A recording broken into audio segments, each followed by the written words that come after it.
চাচা, আমি হন না ধরলে তো আপনি পইরে যাইতেন। যার ধরার কেউ নাই, হ্যাঁ তো হোঁচটেই খাইব।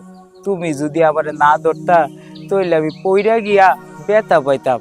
আমি তোমারে দোয়া কইরা দিলাম, তুমি অনেক বড়ই বা। চাচা, আপনি ওদিকে কই গেছিলেন? আমি তোমার চাচির কবরের পাশে কিছুক্ষণ বইয়া থেকে আইলাম। আপনারে দেইখা আমার খুব কষ্ট লাগে। সন্তান থাকতেও আপনি নিঃসন্তানের মতন একা একা থাকেন। আমারে দেখা যদি তোমার কষ্ট লাগে, তাহলে তোমার বাপ মারে কোনোদিন কষ্ট দিও না।